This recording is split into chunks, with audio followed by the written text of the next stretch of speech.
سے وجود میں آ گیا ہے۔ تو جب اس کا کوئی سانے موجود ہے تو پھر اس کا بھی کوئی سانے موجود ہے۔ اور کہتے ہیں کہ نیوٹن کا وہ دوست جو تھا اس بات کو سن کر توحید پر ایمان لے آیا تھا، اس نے وجود باری کا اقرار کر دیا تھا کہ واقعہ کوئی جو ہے وہ موجود ہے جو کائنات کے نظام کو چلا رہا ہے، اور اگر اللہ تعالیٰ کی ذات موجود نہ ہو تو یہ کائنات کا نظم و نسق برقرار نہ رہ سکے۔ بلکہ وہ کسی بڑھیا سے کسی نے پوچھا تھا نا، جو چرخہ کاٹ رہی تھی کہ اللہ کے ہونے کی دلیل، اس نے کہا میرا چرخہ۔ کہا یہ عجیب بات ہے، کہا میں چلا رہی ہوں تو یہ چل رہا ہے، اگر میں نہ چلاؤں تو یہ چل ہی نہیں سکتا۔ یہ جو زمین و آسمان کا چرخہ چل رہا ہے یہ اللہ کے چلانے سے چل رہا ہے، اور اگر وہ موجود نہیں ہے تو چل ہی نہیں سکتا۔ کہا اچھا پھر اللہ کے ایک ہونے کی دلیل؟ کہا وہ بھی میرا چرخہ۔ کہا وہ کیسے؟ کہا میں ایک ہوں تو ایک سمت پہ چلا رہی ہوں، ایک ڈگر پہ چلا رہی ہوں۔ اگر دو عورتیں ہوتی، ایک کہتی کہ میں نے ادھر چلانا ہے، میں کہتی میں نے ادھر چلانا ہے، درمیان میں چرخہ ٹوٹ جاتا۔ اگر دو خدا ہوتے، ایک کہتا میں نے سورج مشرق سے طلوع کرنا ہے، دوسرا کہتا میں نے مغرب سے طلوع کرنا ہے، اگر ایک دوسرے کی مان لیتا تو ماتحت ہو جاتا، جو ماتحت ہوتا وہ خدا نہ ہوتا، اور اگر نہ مانتے تو جھگڑا بن جاتا، تو وہ مشرق سے نکالتا، وہ مغرب سے نکالتا، درمیان میں آ کے چرخہ ٹوٹ جاتا۔ تو میرا چرخہ اس بات کی دلیل ہے کہ اللہ دو نہیں ہے، اللہ ایک ہے۔ امام شافعی سے کسی نے پوچھا، آپ شہتوت کے درخت کے نیچے بیٹھ کر لکھ رہے تھے، کسی نے کہا کہ اللہ کی دلیل، آپ کی نظر اٹھی، سب سے پہلے شہتوت کا درخت ہی نظروں کے سامنے آیا۔ کہا یہی شہتوت کا درخت اس کی ذات پہ دلیل ہے۔ کہا یہ کیا بات ہوئی، جو چیز سامنے آئی اس کو دلیل ٹھہرا دیا۔ کہا دیکھو یہ درخت ہے شہتوت کا، اس کی جڑیں اور رنگ کی ہیں، شاخیں اور رنگ کی ہیں، اور اس کے پتے اور رنگت کے ہیں، اس کے اوپر پھل کچا ہو تو رنگ اور ہے، پک جائے تو رنگ اور ہے، اور اسی شہتوت کے پتے بکری کھائے تو دودھ دیتی ہے، اور اگر اسی کے پتے ریشم کا کیڑا چاٹے تو ریشم بنتا ہے، شہد کی مکھی چوسے تو شہد بنتا ہے۔ میٹیریل ایک ہے، نتائج کئی ہیں، یہ اللہ کے ہونے کی دلیل نہیں ہے تو اور کیا ہے؟ تو کائنات کے اندر کتنے دلائل ہیں آفاق و انفس کے اندر پھیلے ہوئے جو اس کی ذات کا پتہ دیتے ہیں۔ اللہ تعالیٰ ارشاد فرماتا افلا ينظرون الى الابل كيف خلقت والى السماء كيف رفعت والى الجبال كيف نصبت والى الارض كيف سطحت۔ فرمایا یہ دیکھتے کیوں نہیں اونٹ کو کہ ہم نے اس کو کیسے تخلیق کیا، اتنا بڑا جانور چھوٹا سا بچہ بھی لے کے جا رہا ہے، اور پھر یہ اونٹ مہینوں تک پانی نہ بھی پیے پھر بھی گزر اوقات کرتا ہے، اور ریسرچ کی گئی ہے کوئی اس کے اندر اضافی پانی سٹور کرنے والی چیز بھی نہیں ہے۔ ہاں اس نتیجے پہ لوگ پہنچے ہیں کہ دو اضافی حدودیں ہیں اس کے اندر جو سلنڈر کا کام دیتی ہیں، اور ہوا سے آکسیجن اور ہائیڈروجن کو جو ہے وہ سٹور کر دیتی ہے، اور پانی کا کلیہ H2O، جو ہائیڈروجن 2 درجے اور آکسیجن 1 درجہ، جب ان دونوں کو آپس میں جوڑتے ہیں تو پانی بن جاتا ہے۔ تو یہ اس مقدار سے اندر ہی اندر کیمیائی عمل کرتا ہے اور جس سے پانی بن جاتا ہے، اور یہ کئی مہینے بغیر پانی کے چلتا ہے، اور پھر کتنا بوجھ اٹھاتا ہے۔ پھر جانور مختلف طرح کے ہیں، کچھ سواری کے کام آتے ہیں، کچھ دودھ دیتے ہیں، اور کچھ اور جو ہے ان سے کچھ جمال اور حسن جن سے ٹپکتا ہے اور ہم ان کو دیکھتے ہیں، لیکن اونٹ میں یہ ساری خصوصیتیں جو ہیں وہ دودھ بھی دیتا ہے، وہ سامان بھی اٹھاتا ہے، اور وہ سواری کے کام بھی آتا ہے، اور باقی سواریوں پر خود بیٹھنا پڑتا ہے اور جو ہے چھلانگ لگا کے، لیکن یہ اپنے سوار کے لیے خود نیچے بیٹھ جاتا ہے۔ تو ایک اونٹ کے اندر کتنا کچھ رکھا ہوا ہے۔ اللہ تعالیٰ فرماتا ہے افلا ينظرون الى الابل كيف خلقت، ذرا اس اونٹ کو دیکھ لیں، یہ اس کی قدرت کا شاہکار نہیں ہے؟ والى السماء كيف رفعت، اور آسمان کو دیکھیں کہ اس کو کیسا بلند کر دیا گیا، کہ ایک جو ہے وہ ستون بھی نہیں ہے لیکن اس کے باوجود کھڑا صدیوں سے کھڑا ہے۔ اللہ اکبر۔ وَإِلَى الْأَرْضِ كَيْفَ سُطِحَتْ، زمین کو دیکھو کہ یہ کس طرح پھیلا دی گئی ہے، پہاڑوں کو دیکھو کہ یہ کس طرح میخوں کی صورت میں زمین کی چھاتی میں گاڑ دیے گئے ہیں۔ اگر ان چیزوں کی طرف انسان غور کرے، کہیں فرمایا کہ دیکھو اس نے سائے کو کیسے پھیلا دیا، کیف مد الظل، یہ کیسے سائے ہیں، بالکل سایہ تھا اب روشنی پھیل رہی ہے، اور پھر سایہ نہ جانے کہاں غائب ہو جائے گا، سمٹ جائے گا، لیکن پھر آہستہ آہستہ سورج جب غروب کی طرف مائل ہوگا تو سائے پھیلتے چلے جائیں گے۔ کہا ذرا ان پہ غور کرو، یہ اللہ کے ہونے کی دلیل نہیں ہے تو اور کیا ہے؟ اور سورہ یاسین کے اندر اللہ تعالیٰ نے فرمایا وہ اللہ جس نے تمہارے لیے سبز درخت سے آگ نکالی، مرغ اور افار، یہ دو درخت ہیں جو جنگلوں میں پائے جاتے ہیں، بالخصوص عرب میں. جب ان کی شاخ توڑیں تو پانی کے قطرے ٹپکتے ہیں، اتنے تر ہوتے ہیں. لیکن جب دونوں شاخوں کو آپس میں ٹکراتے ہیں تو آگ نکلتی ہے. تو پانی سے آگ کیسے نکلتی ہے؟ کوئی ہے نہ جو پانی سے بھی آگ نکال رہا ہے، اس لیے اس کی ذات پہ دلیل ہے. ایک اور دلیل ارشاد فرمائی، اللہ اکبر، وما یستوی البحران ھذا عذب فرات سائغ شرابہ وھذا ملح اجاج، کہ اس نے دو دریا جاری کیے، یہ سخت کڑوا ہے، یہ سخت میٹھا ہے. اور کڑوا میٹھا نہیں ہوتا، میٹھا کڑوا نہیں ہوتا، درمیان کے اندر کوئی آڑ بھی نہیں ہے. سمندر کے اندر پانی کی روئیں چلتی ہیں. چاند جو ہے وہ جوبن پہ ہوتا ہے، تو جو سمندر کے اندر جو مد و جزر ہے جس کو ہم جوار بھاٹا کہتے ہیں وہ بھی پورے عروج پہ ہوتا ہے. یہ چاند کشش ڈالتا ہے. میں رات ہی تجزیہ پڑھ رہا تھا چاند اور مد و جزر کے حوالے سے کہ وہ مخصوص ایک فاصلہ اللہ تعالیٰ نے رکھا ہوا ہے، اور اگر اس سے نیچے چاند آ جائے تو اس قدر زوردار مد و جزر پیدا ہو کہ زمین پر کوئی پہاڑ بھی باقی نہ رہے، ایسا پانی ٹکرا جائے. اور قیامت کے دن جب یہ نظام ٹوٹے گا تو ایسے ہی ہوگا. تو وہ جوار بھاٹا، وہ مد و جزر جو اس کی کشش سے جو ہے وہ پانی کے اندر ہوتا ہے اور پانی کی لہریں بلند ہوتی ہیں. اچھا مجھے کہنے دیجئے رک کے، اگر یہ چاند سمندر میں جوار بھاٹا پیدا کر سکتا ہے تو آمنہ کا چاند دلوں میں جوار بھاٹا پیدا نہیں کر سکتا ہے؟ تو وہ سمندر کے اندر پھر اس سے پانی کی روئیں بنتی ہیں اور سمندر کے اندر پانی چلتا ہے. تو ان کے اندر دو روؤں کا اللہ تعالیٰ نے خصوصیت کے ساتھ تذکرہ کیا جو اب تحقیق اور ریسرچ کے بعد وہ دریافت بھی ہو چکی ہیں، آب شور اور آب شیریں کے نام سے. اور سمندر میں دو پانی کی روئیں چلتی ہیں اور میلوں تک اکٹھی چلتی ہیں، اور دونوں کے درمیان کوئی دیوار پہاڑ بھی نہیں ہے، جاتی بھی اکٹھی ہیں، پانی کے اندر پانی چل رہا ہے. اور اللہ تعالیٰ فرما رہا ہے، اللہ اکبر، ھذا عذب فرات سائغ شرابہ، یہ سخت میٹھا ہے اور اس کے پینے سے تسکین ہوتی ہے اور یہ حلق سے آرام سے اتر جاتا ہے.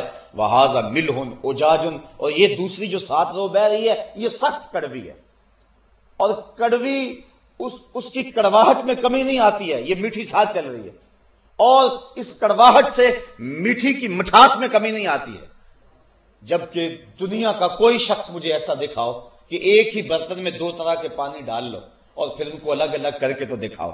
لیکن سمندر میں سخت کڑوی رو بھی چل رہی ہے اور سخت میٹھی رو بھی چل رہی ہے، درمیان کے اندر پردہ نہیں ہے. کڑوی کڑوی رہتی ہے، میٹھی میٹھی رہتی ہے. کڑوی کو اللہ میٹھا نہیں ہونے دیتا اور میٹھی کو اللہ کڑوا نہیں ہونے دیتا. کہا یہ کون ہے اس کے سوا جو ان کو روکے ہوئے ہے؟ تو کہا وہ وہی رب ہے جس نے سمندر کے اندر دو روؤں کو جاری کیا ہوا ہے. تو یہ اس کی ذات کی دلیلیں ہیں، اور کائنات کے اندر پھیلے ہوئے ایسے ہزاروں دلائل ہیں جو ہمیں اس کی ذات کا پتہ دیتے ہیں، اور ہمیں اس سمت ہماری توجہ دلائی جاتی ہے کہ وہ مالک، اس نے یہ نظام کائنات بنایا ہے. یہ شمسی اور یہ قمری نظام، ان کا آپس میں ٹکراؤ بھی نہیں ہوتا. پھر زمین کو کس طرح ہمارے لیے بچھایا گیا، پھر یہ رنگا رنگ پرندے، ہمارے لیے درخت.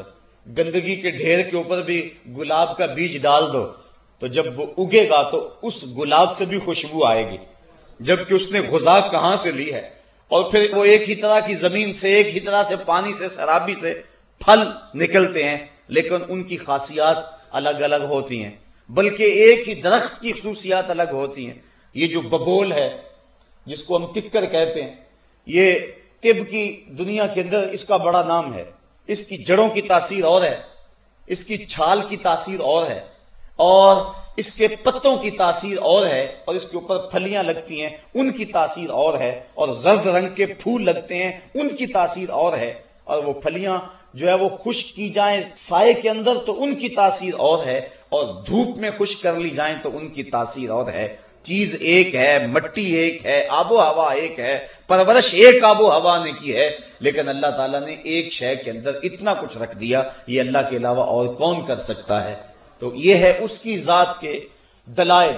عقلی طور پہ انسان اس بات پر قائل ہو جاتا ہے کہ کوئی ایسی ذات موجود ہے جس نے اس کائنات کے نظم و نسق کو چلایا ہوا ہے.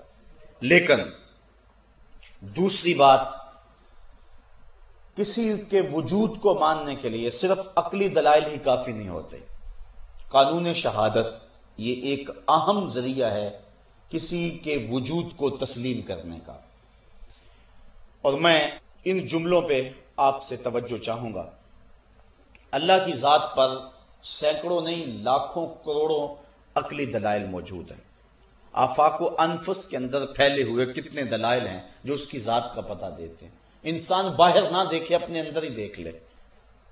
حضرت آدم علیہ السلام سے لے کر آج تک کروڑوں انسان ہیں، ان کی شکلوں میں مشابہت نہیں ہے.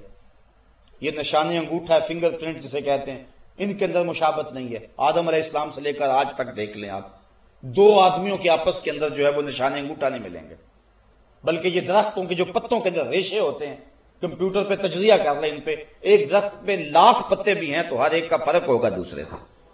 یہ اللہ کی تخلیق کا شاہکار ہے. اور اسی طرح انسان کا اندر کے نظام میں بہت سارے، اس کا دماغی سسٹم ہے. کہتے ہیں اگر اس کا کمپیوٹر تیار کیا جائے تو نیو یارک شہر سے بڑا کمپیوٹر ایک انسان کے دماغ سے بنے. یہ اللہ نے ایک انسان کو جو ودیت کیا ہوا ہے، اور کئی سسٹم لگائے ہوئے ہیں. یہ یونان کا ایک بہت امیر ترین شخص تھا اوناسس، اس کا ایک سسٹم خراب ہو گیا. کیا کہ اس کے یہ جو پپوٹے تھے، یہ اپنی مرضی سے اللہ نے جو سسٹم لگایا ہوا ہے قدرتی آٹومیٹک سسٹم، ادھر سے تنکا اڑا، ادھر سے آنکھ بند ہو گئی. اس کے پٹھے کام کرنا چھوڑ گئے. اب وہ اپنی مرضی سے آنکھ نہیں کھول سکتا تھا. ڈاکٹر سلوشن ٹیپ لگا دیتے اور آنکھ کھولتے اور پھر بند کر دیتے.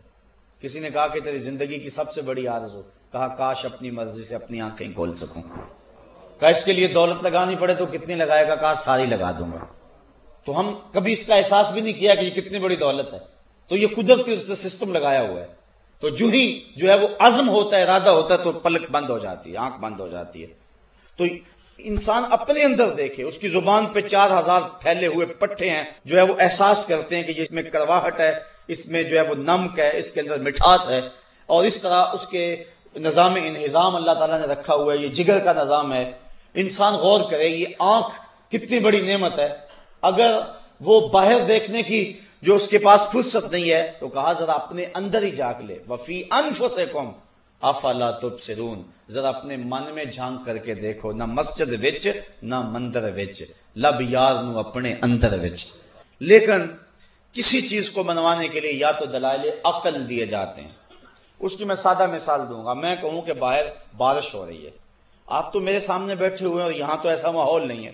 میں اپنا یہ دعویٰ آپ سے منوانا ہے کہ باہر بارش ہو رہی ہے، تو میں کس طرح منواؤں گا؟ دو طرح کے دلائل ہیں. ایک تو عقلی دلائل، منطقی دلائل، اور ایک قانون شہادت.